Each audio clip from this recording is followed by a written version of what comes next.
சூரிய நமஸ்காரம் செய்யும்போது நாம எல்லாருமே ஒரு தவற செய்றோம். அந்த தவறு என்ன? அதை எப்படி ரெக்டிஃபை பண்றது? அப்படிங்கிறத தான் இந்த வீடியோல பார்க்க போறோம்.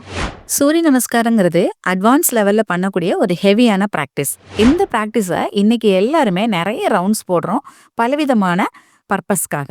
ஆனா போட்டு முடிச்ச உடனே நம்ம ஒரு சின்ன கரெக்ஷன பண்ணாம மற்ற வேலைகளுக்கோ, அடுத்தடுத்த ஒர்க் அவுட்டுக்கோ நம்ம போயிடுறோம். சூரிய நமஸ்காரம் போடும்போது நம்மளுடைய வயிற்றின் உள்ளுறுப்புகளுடைய அலைன்மெண்ட் கொஞ்சம் மாறுது. அத நாம இந்த பிராக்டிஸ் முடிச்ச உடனேயே கரெக்ட் பண்ணி ஆகணும். அதாவது அங்க பிரதட்சணம் பண்ணும்போது எப்படி நம்மளுடைய வயிற்றினுடைய உள்ளுறுப்புகள் ஒரு சின்ன உபாதையை சந்திக்குதோ, அதே போல நிலை நம்ம சூரிய நமஸ்காரம் பண்ணும்போதும் நம்மளுடைய வயிற்றின் உள்ளுறுப்புகளுக்கு ஏற்படுது.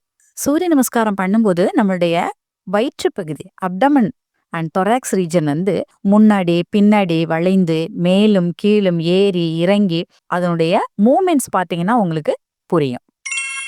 அப்ப நாம என்ன செய்யணும் அப்படின்னு சொன்னா, சூரிய நமஸ்காரம் செஞ்சு முடிச்ச உடனேயே மேட்ல சுப்பைன் போஸ் மல்லாக்க படுத்து கண்களை மூடி நம்மளுடைய பிரீத்தையும் வயிற்றினுடைய அலைன்மெண்ட்டையும் கரெக்ட் பண்றதுக்காக சாண்ட் பண்ணணும்.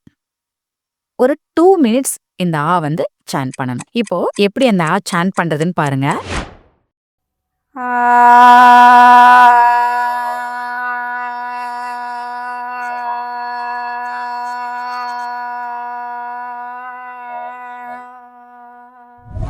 சன் சல்யூட்டேஷன் சொல்லக்கூடிய சூரிய நமஸ்காரத்தை இது போல கம்ப்ளீட் பண்ணி சூரிய நமஸ்காரம் பிராக்டிஸோட முழுமையான பலன்களை நாம பெறலாம்.